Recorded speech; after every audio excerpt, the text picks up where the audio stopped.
Dan, what can you tell us? What do you want to know? Well, what's been going on? I mean, it's been a while since I've been up.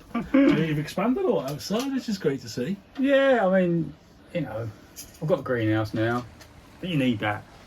You know, when you're living off the land, you need to be able to propagate your seeds a little bit earlier, and then grow a bit of, summer produce as well. So I've got a little greenhouse out there, and I've got a workshop come store area, which has got, every man needs his shed, so I've got a bench and a vice and a few tools, and I store my produce there and my logs and my tools, and I've got a couple of push bikes out there as well.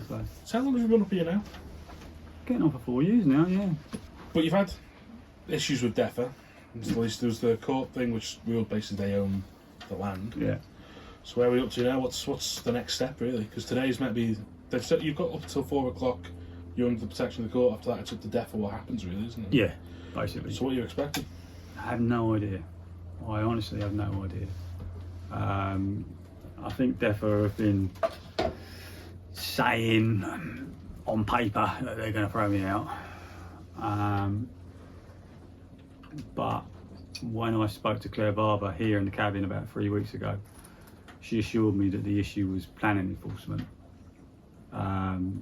So the conversation went round and round and round. Daphne Kane was here, a couple of civil servants, Phil Crane. And eventually Daphne sort of piped up and she said, well, what if Dan applies for planning permission? How does that run? So then Daphne and Claire then had a conversation about how that would run, and Claire was saying, well, because I'm the head of DEFA or the minister or whatever, it's a conflict of interest because it's DEFA land, so then I can't sit on it. So then it'd have to go to Coming, and then we have to get someone from across, independent, blah, blah, blah, blah, blah. So I then chipped in and I said, well, that sounds like a better option, because at least it takes the heat off of you, one person deciding my fate. It puts the decision into a group of people, which takes the heat off of it. So I said, listen, I'll do that. So basically, the meeting wound up, and I put in for my planning permission. I wrote a letter to Claire the other day, explaining what I'd done, and got a letter back saying basically we're going to throw you out anyway. So I can't understand really what the issue is now. If planning enforcement was the issue, now it's just a land issue again, and there's no dispute whose land it is. But my question is what am I doing here to prevent anything happening that might otherwise have been happening? DEFA never had any plans for this glen. They forgot they owned it. It was dumping ground. Everybody knows all that. Manx Wildlife Trust are interested in doing things in the area. I could be working alongside them. There's all sorts of different angles which would point to there being a possibility of a positive solution. But I'm just getting this kind of brick wall. Get off our land. Because it certainly seems like you have been here 4 years. You've tidied the area up a lot. You've got your veg growing outside now as well. You've got a wind turbine over by the river. You've got water. You've got gas running through at the minute, which, as you said on your planning application, that would actually change to more greener gas again. You're sort of living the ideal sort of green lifestyle. Well, I'm trying to do my bit for sustainability, which is what we're all being told. We need to do our bit. So I'm just trying to do my bit.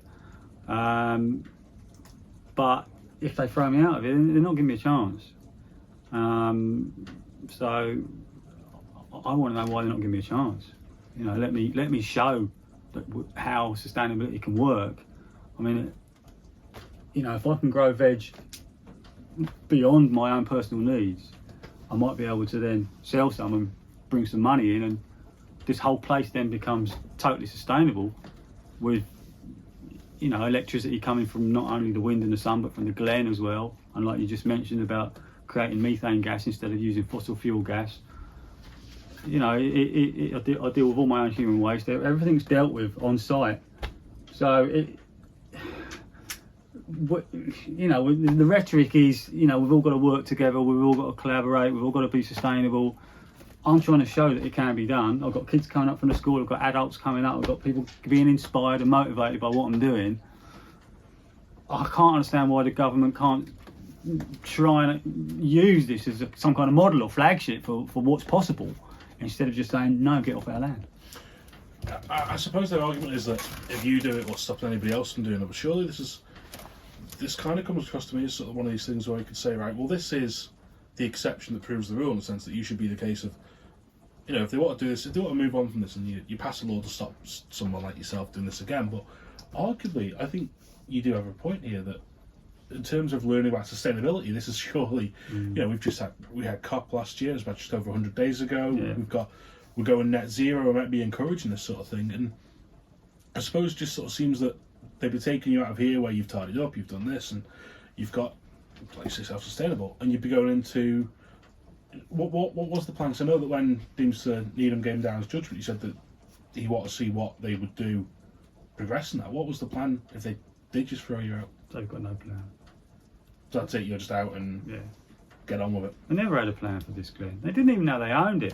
It was only through the whole me questioning who owns the land that they found a bit of paperwork. Someone, oh, by the way, oh, we own it. Oh dear.